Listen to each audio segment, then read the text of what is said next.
नमस्कार। आप सभी प्रिय भाइयों बहनों, मेरे अनन्य बंधुओं का हार्दिक अभिनंदन है, स्वागत है।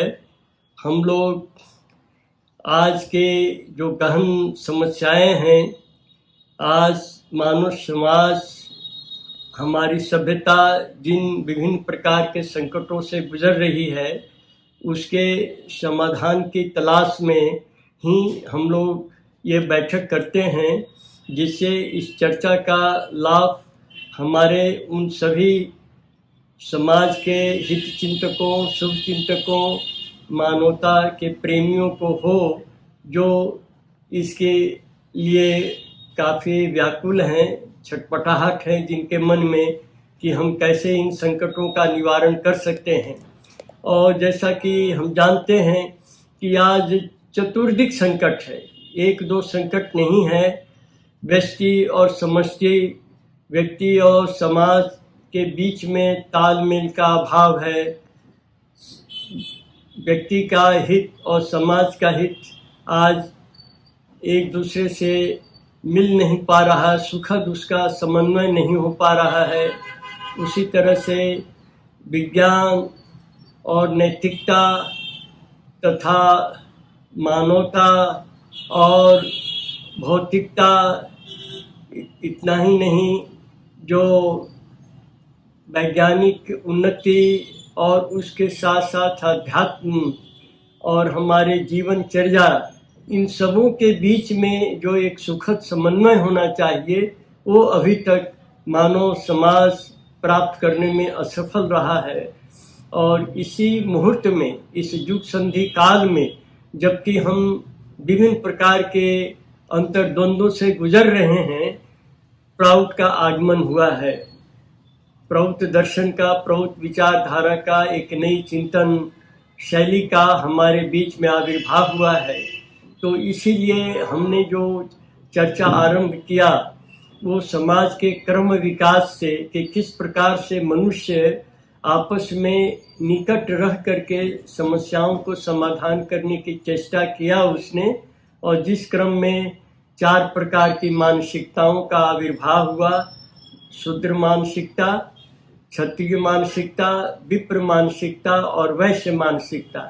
ये मानसिकता है, यह मन की तरंग के रंगों के ऊपर निर्भरशील है। इसका किसी भी प्रकार के जाति से, मजहब से, संप्रदाय से, खानदान से, कुल से कोई संबंध नहीं है। ये पूर्णतः एक मानसिक अवस्था है। तो ये समाज की मानसिकता जो एक प्रकट हुई कि हम लोग एक साथ मिलकर रहें, एक साथ हम समस्याओं का समाधान करें, यह अभी तक सही रूप से फलीभूत नहीं हो सका है। और इसका परिणाम यह है कि जो एक निकट आना है, आपस में एक सुखद समन्वय स्थापित करने का जो प्रयास है, वो एक संकीर्ण मानसिकता पर ही आधारित होकर रह गया है। जैसे मजहब के आधार पर, संप्रदाय के आधार पर, जाति के आधार पर, या क्षेत्रीय मानसिकता के आधार पर, भाषा के आधार पर, तरह तरह की जो संकीर्ण विचारधाराएं हैं, उन्हीं पर आधारित आज हम देखते हैं सामाजिकता या साथ में एकजुट होकर रहने का भाव जगता है।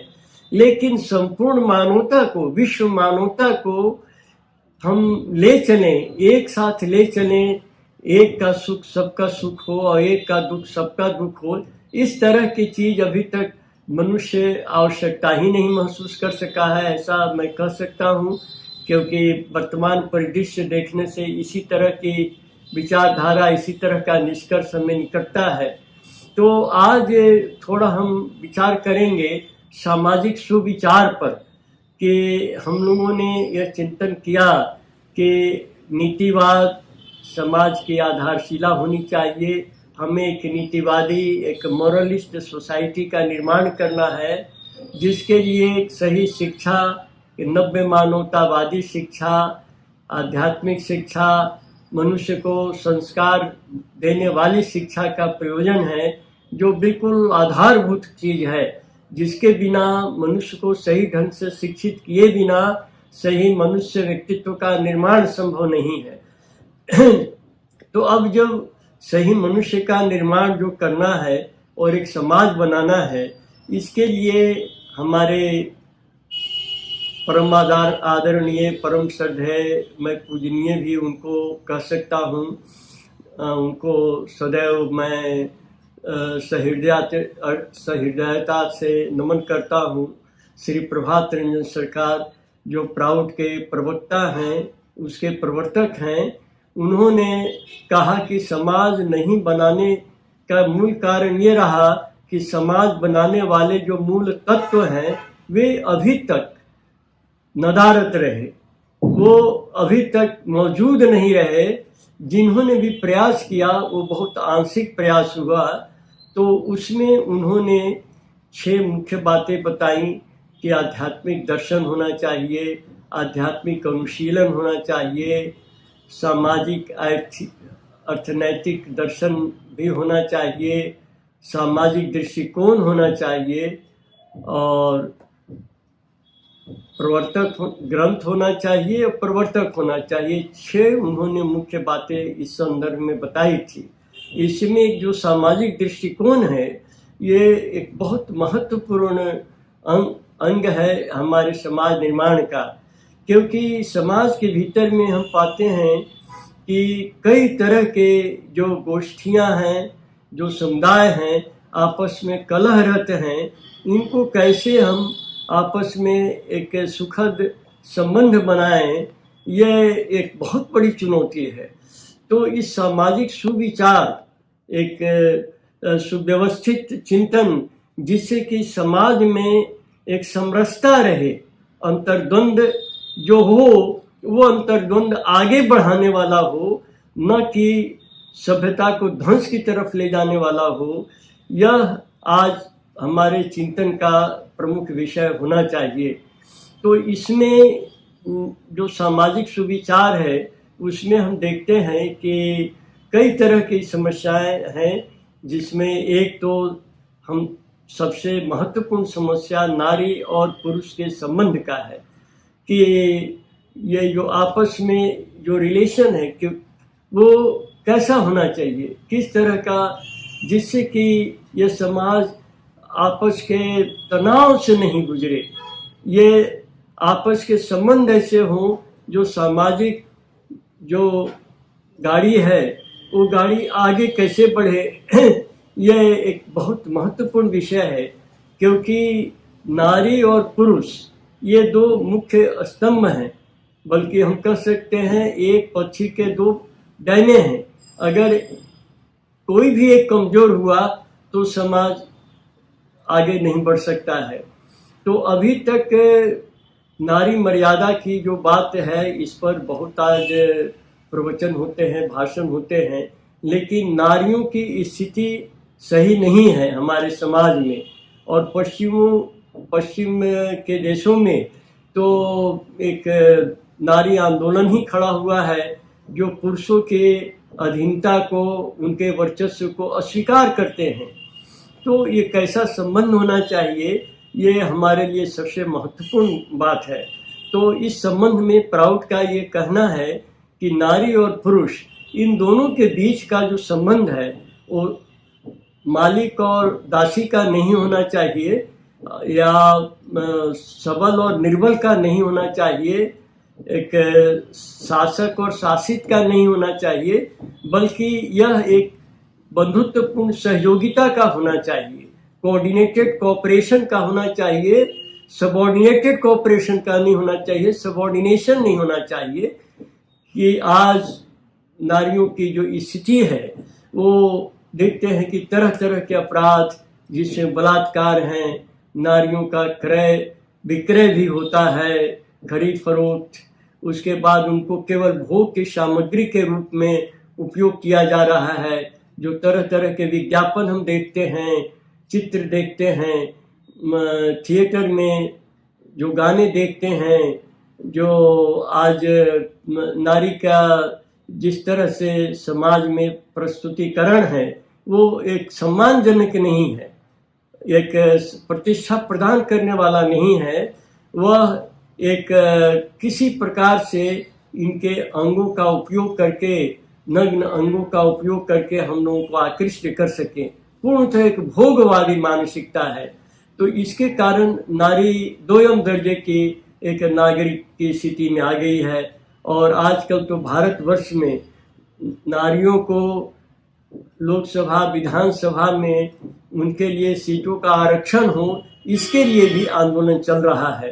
तो ये जो मूल बात यही है इसमें कि नारी को हमें एक अपना साथी समझ करके, एक अपना सहयोगी समझ करके हमें उसके साथ बर्ताव करना है, न कि हमारे अधीन रह करके वह एक दासी के रूप में या गुलाम के तौर पर वो अपना जीवन निर्वाह करे। इस तरह की स्थिति उसके साथ नहीं आनी चाहिए। और नारी स्वाधीनता का मतलब मेरा यह कहने का नहीं है कि स्वेच्छाचारिता हो। स्वाधीनता स्वेच्छाचारिता में काफ़ी अंतर है। यह स्वाधीनता का मतलब इतना ही है कि नारी को भी अपने विकास की और आगे बढ़ने की पूरी सुविधाएं उपलब्ध हों, जो कि आजकल हम नहीं पाते हैं। तो इसीलिए यहाँ पर मेरा यह कहना है कि हम अगर समाज को आगे ले जाना चाहते हैं तो नारियों को पूर्ण मर्यादा के साथ, पूर्ण सम्मान के साथ हमें समाज में रखना होगा।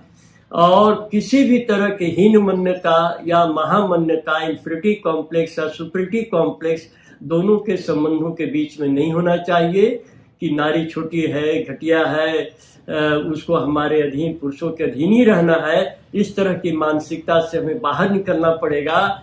ये जरूर है कि नारी के जो स्नायुगत दुर्बलता, शारीरिक दुर्बलता पुरुषों के अपेक्षा अवश्य हमें दिखाई देता है, लेकिन नारियों का योगदान समाज के उन्नति, अग्रगति और बढ़ाने में जरा भी कम नहीं है। इसीलिए उनको हमें काफ़ी सम्मानजनक स्थान देना पड़ेगा। और शास्त्रों में कहा गया है कि यत्र नार्यस्तु पूज्यन्ते रमन्ते तत्र देवता, कि जहाँ नारियों की पूजा होती है वहाँ देवता रमण करते हैं। लेकिन आज वैसी स्थिति नहीं है।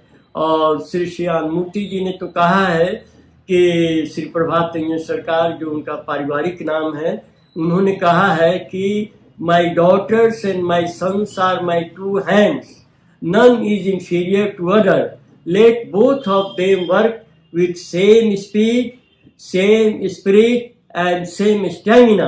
मेरे पुत्र और मेरी पुत्रियां दोनों मेरे दो हाथ हैं, कोई किसी से कम नहीं है। दोनों समान गति, समान उत्साह और समान शक्ति से काम करें।